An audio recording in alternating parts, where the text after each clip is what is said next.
Hi, my name is Josh. I'm making this video. I'm a Canadian and I live in Toronto.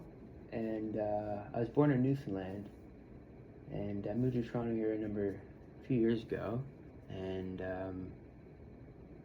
I think I've had an iPod since I was 12 for sure. And I've always watched the internet and stuff. And especially YouTube, and it's more as I've gotten older over the years, more oriented towards politics, history, philosophy, and geopolitics, more specifically though. And I guess I see a lot of stuff on the internet that maybe I think some people might get freaked out or worried by, or I don't know. But I just want to give my perspective. And maybe you'll find it helpful, maybe you'll agree, disagree, and maybe let me know. I'd love to read the comments to see what anyone else has to say. If you see a flaw in my logic. Because I've talked about it with numbers of people, and I haven't seen that been pointed out yet, so, yeah.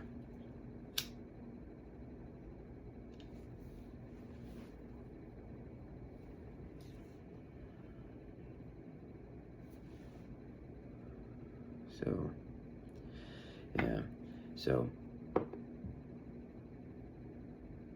I'm sure as Canadians looking ahead, we would think obviously America to our south is the great power.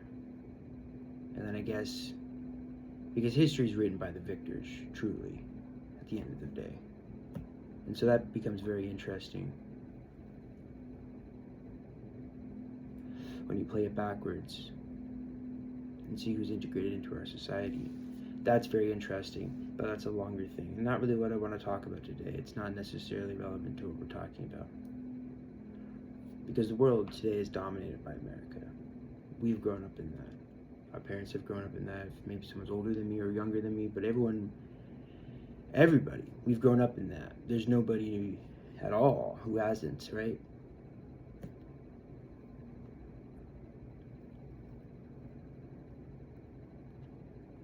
And that's a very important thing to remember, because when it comes to geopolitics, at the end of the day, it doesn't matter about anything else other than that. History is written by the victors. If America fell, say by, what are the next bigger power? China, and we'll just use that for an example. They're one of the oldest civilizations and they're still around, right? So, imagine they conquered America, then our history would get rewritten. And then a couple generations later, people wouldn't even know. And that's my point. If they wanted to do that, though, our societies are based on freedom, but that's a whole other thing. And so we'll stick to that basis if we're going to talk about geopolitics, because it's a very important distinction that must be understood. Because at the end of the day, values, morals, principles don't really have any say at the discussion table if you can't protect yourself.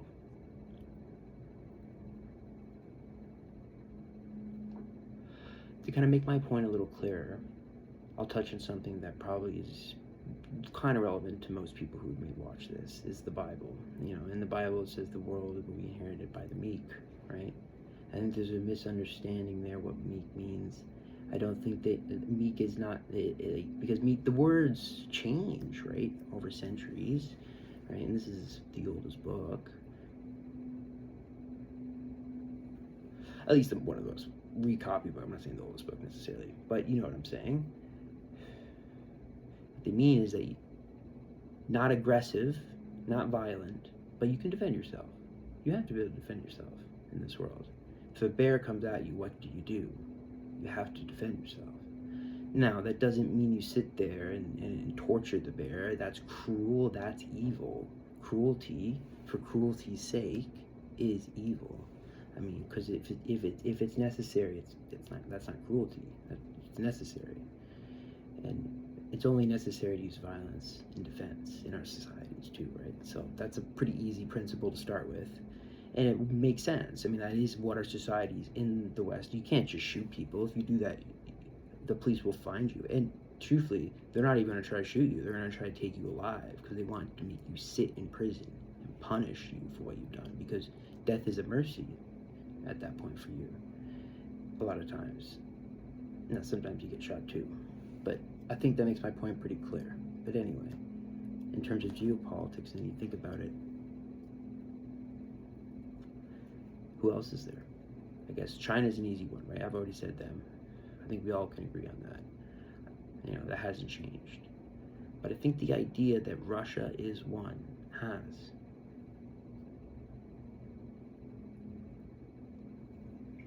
I'm not sure people know that. The idea of nuclear war with Russia, improbable.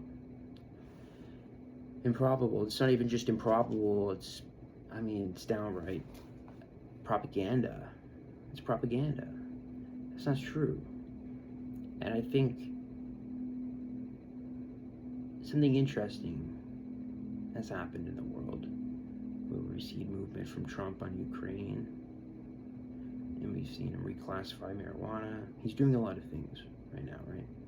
And there's probably some cycle to it if I go back and look at the history more, but it's not really what I'm talking about. If you go back, I'm sure there's a reason for why all this is happening now for him and his situation. He's still a guy who's gonna make his own choices, but people can predict it, and they have been, and that's kind of my point. You know, the whole world has been watching Trump. It's not like Trump fell out of the sky. I didn't realize he'd get elected in 2016. Now, why Biden did is interesting. But I may want to remind people what happened with George Bush. He stole that election. He did. If you go back in the history, people might forget that. So did Biden. That election was stolen, and he was put in there purposely so they could do a bunch of stuff and set it up because they knew Trump was going to win again, and he did. And he probably was supposed to. That's my point. You know,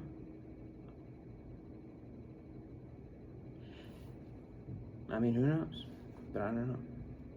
How come Trump defeated two women? People probably weren't predicting him to beat Hillary Clinton, but once they did, they probably used Kamala because she knew he was going to beat her. You know, and if they'd already set it up with Biden for him to win, and then about all the assassinations, I don't know. Everyone does admit they're kind of sketchy, right? So, and they only helped him, right? They only helped him. They guaranteed his win. And so what happens when Trump comes in? Well, he does what he's going to do, which might have been already predicted. And that's America moving away from the idea of being based. So in geopolitics, you have two different things, right? You have idealism, which is what America's been basically running on, and you have realism.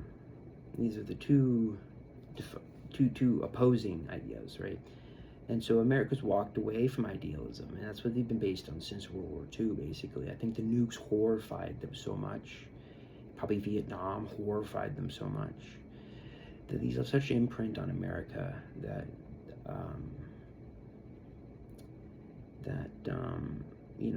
they've been running on that, but it's not possible anymore. And the reason why is because essentially what's happened since the years of World War II is that the two biggest powers, we would say today, right, Russia and China, they become buddies. They become very good friends, and that's very bad for all the countries based on idealism. And that's a lot of countries, man.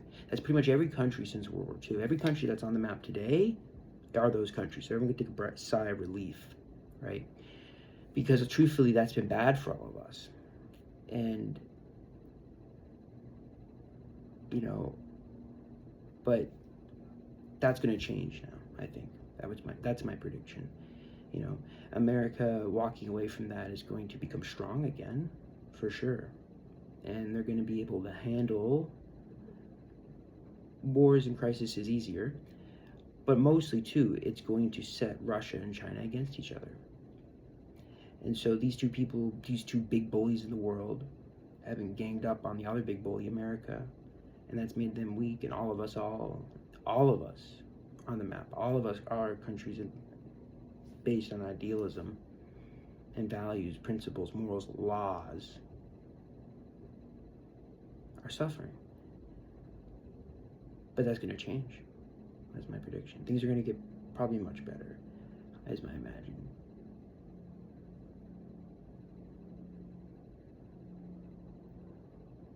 And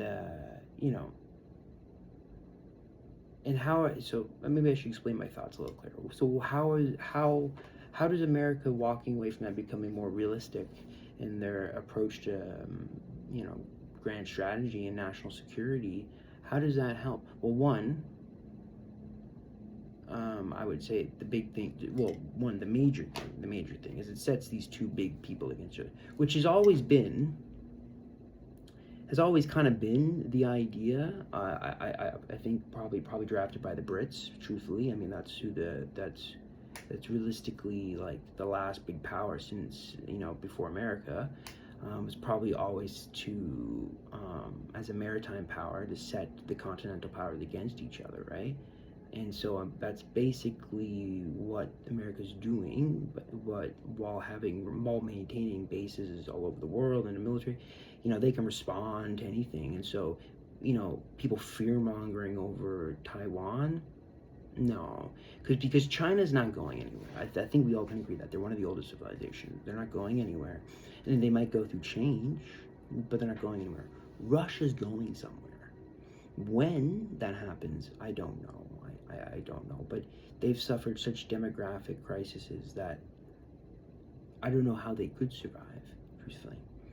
And it's just kind of how they go out now at this point, right? Is their determination. In the West, we suffer demographic crises, yes, but people move here. People don't move to Russia. They're basically a fascist country. I mean, Putin is the next Stalin, right? And what was Stalin? You think he brought in the communist utopia? Unlikely. It doesn't look like it. It's not what anything says, and it's not like one fact, many facts, and so.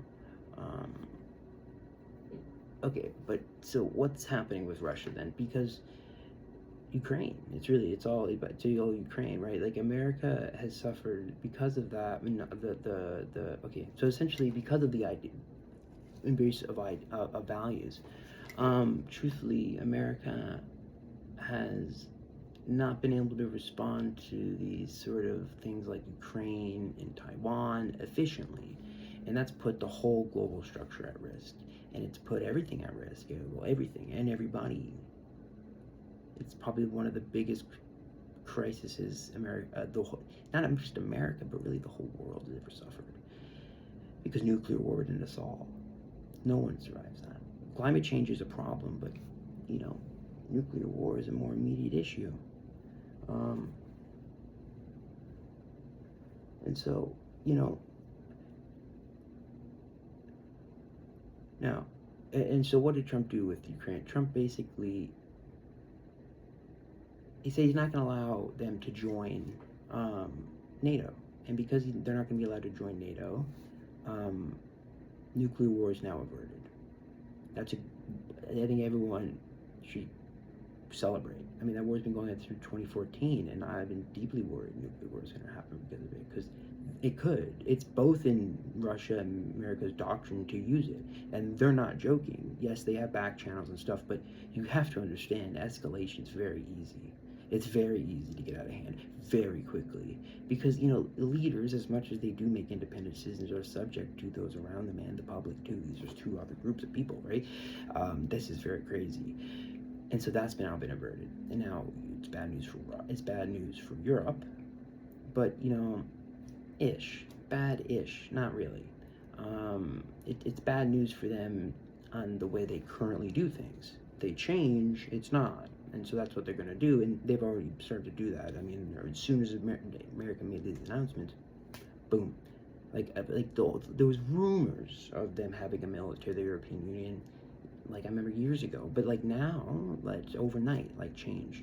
They're all rearming, and so but that sucks for Russia, because truthfully, like Ukraine is literally like it's since they had their revolution, um, enjoying the free world, they've, you know, the CIA has most certainly put Zelensky in power. I don't know if anyone, maybe people don't think that. I don't know. I think that personally. I mean, he was a comedian in a movie. Are you fucking kidding me? But anyway, could you be more obvious? I mean, maybe that's not evidence. I know, whatever. It doesn't really matter if he does or not. Like, in all honesty, like Ukraine's going to work with the Americans. Of course they will, and the Europeans, and they've set Ukraine up like a trap for Russia.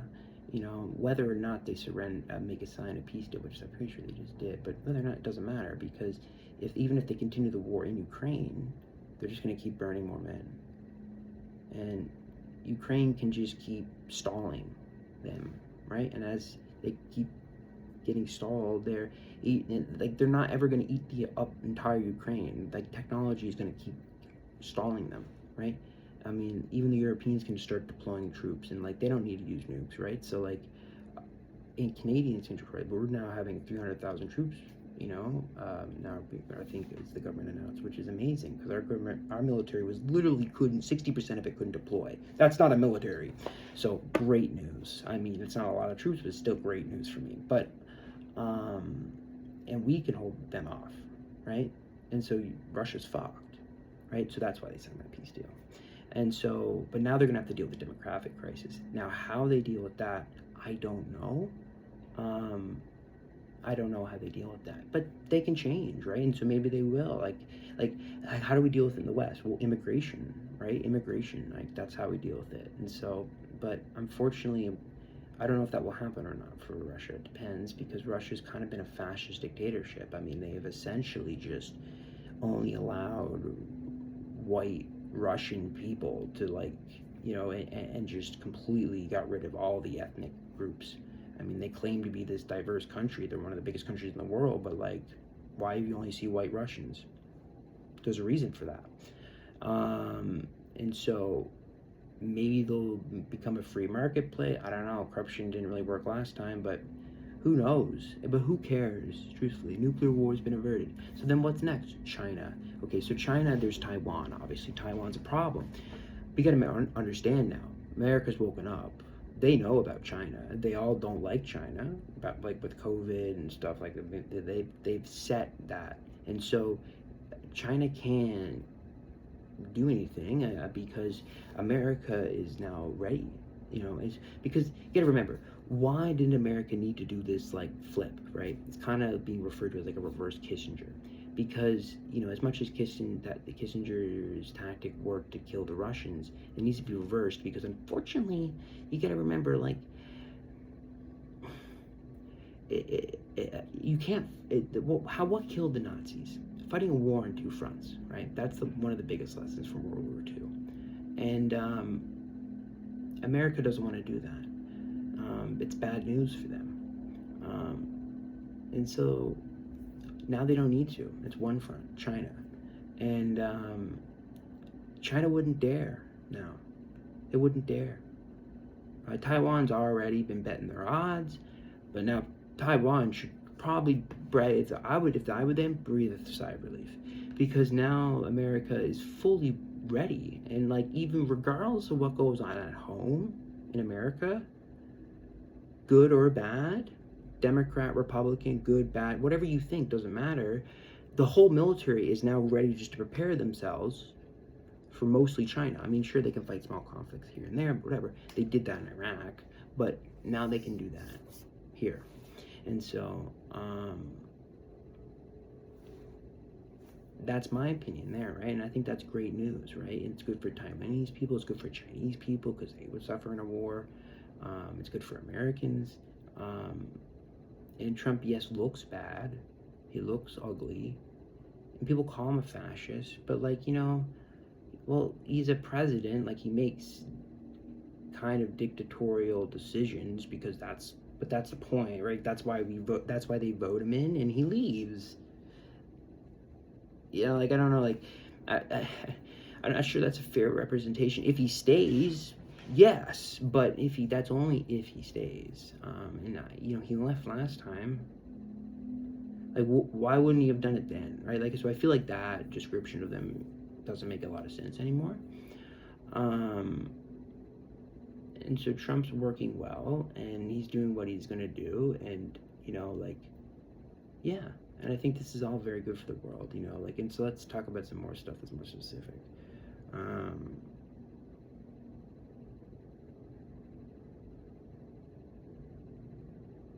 Well, you wonder how some of this could have happened and been orchestrated. Let me just give an example a little bit.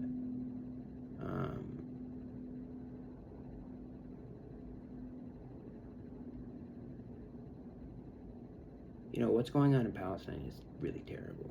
I think it is a genocide.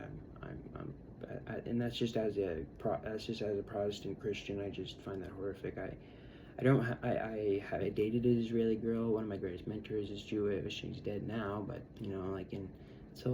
I have nothing against people of any faith, really. I like every faith. I find spiritual principles fascinating, and I love learning about humanity. Humans are very interesting, and I love humans in general. But I think we all can agree that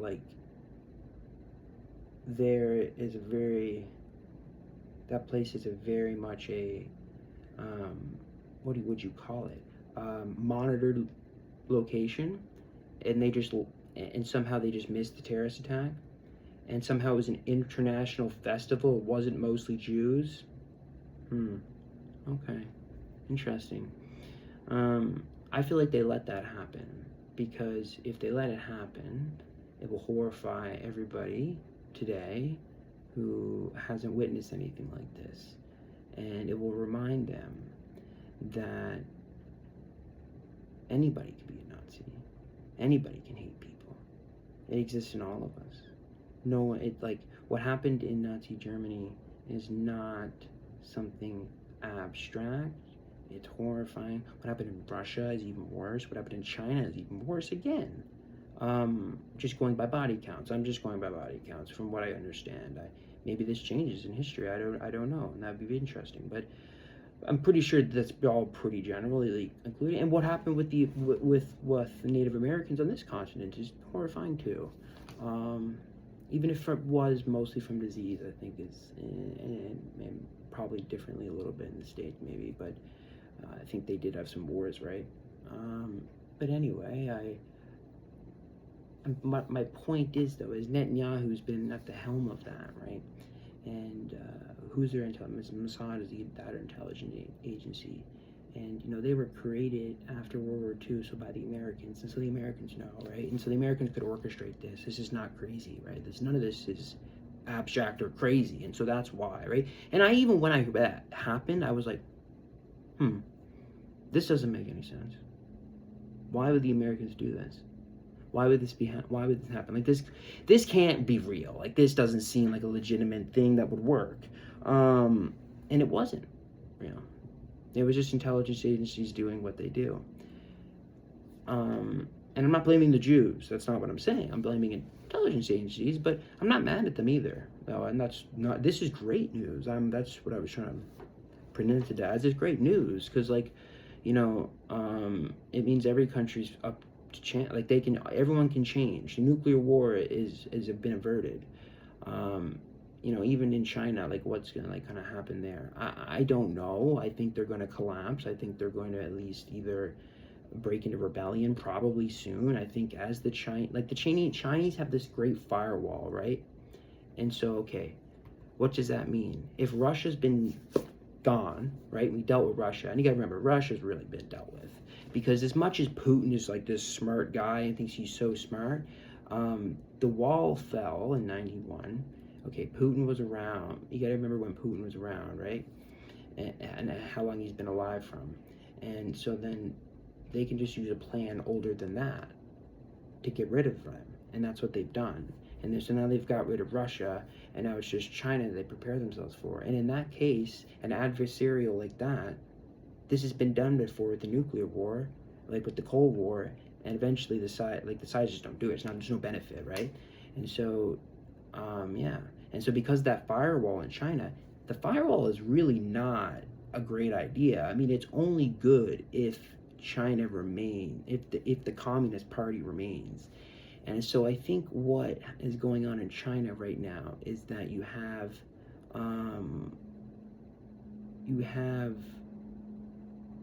well, what would you call it? It's kind of a fascist dictatorship. I mean, I know that's the Communist Party, but I think the Communist Party doesn't really believe in communism anymore, because I think they saw how rich they were getting as they started to slowly implement capitalism into their society, and when Mao died and Xi Jinping took over. You got to remember, Xi Jinping is an adamant believer in communism. As much as it's just done a lot of bad things to him in his life, he is an adamant believer in it. Because he's only grown up in it, right? And lots of the people in the Communist Party say haven't. And so, because they have VPNs over there. And so, he's purged now everybody now who disagrees with them. So now they just are careful what they show him and tell him. And so if there's a firewall around him, from his own people, he does have no idea what's going on in the world. And you might think, oh, well, that's so bad. I mean, like, the news could start flying. Well, why? Okay, you gotta think, why would that happen, right? Because there has to be something, like, bad, right? And if the information's being controlled, who gets to that person, then they're not really in charge. And so what happens is the West just controls what China sees. And then China probably still gets stuff from the West outside, and of course, but I'm sure the Americans are able to control that to a degree.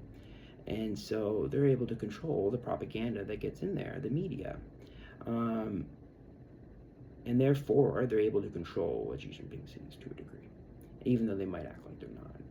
It doesn't really make a lot of sense how they wouldn't be, at least to a degree. I'm not arguing fully, and that's my point, though. At the end of the day, in that sort of situation, nuclear war doesn't happen. And you might go, well, why? Well, dude, think about this for a second. Okay, we have had a despot before, Stalin. Stalin didn't throw no missiles, right? And so despots don't do that. So nuclear war is not coming. That's craziness. However, China's, India also can continentally deal with China. You got to remember, as much as China can eat up Russia all they like, and have to fight the Russians, and it take them forever, and they'll take forever because they go at each other. And still, America could still deal with it, right? At the end of the day, because now they've kind of reoriented. And that's bad news for Venezuela. That's why America is doing what it's doing in Venezuela right now. That's why they're doing what they're doing in Greenland right now. Because at the end of the day, even in a war with Russia, and you don't throw nukes, right? They can just channel food up there, like convoy food, right? So no one's going to starve, is my point. Like, the world's not going to come to an end. The world is always facing apocalypses. And I think people wonder why that is. At least I wonder why that is. And I think I know why. It's in the Bible. It's in the Bible. And so we have this idea of what's coming, and like, what's the end is going to look like. And we're always afraid of it. But truthfully, that's probably what that looks like. It's probably controlled in narrative to a degree to control what we fear and hate, right? Just like the 12 commandments are probably controlled to what we value.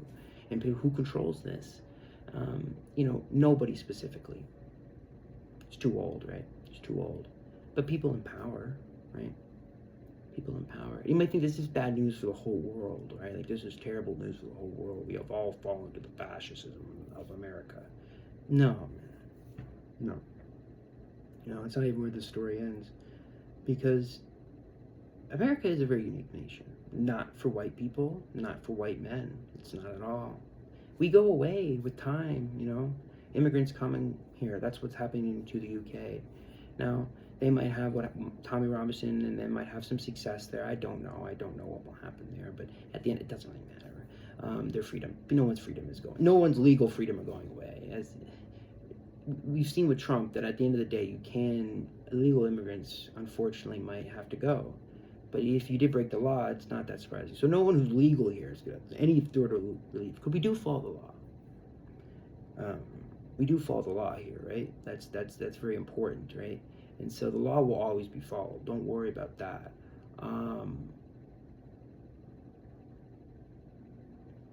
And interesting thing about America is they fought a war for civil rights, and then he was assassinated. And so sometimes people in power don't like what happens, but it's not up to them. The people are in charge. That's why we are the free world. And America's very special. That's why they won World War II, and they're very special, and they deserve to live and exist.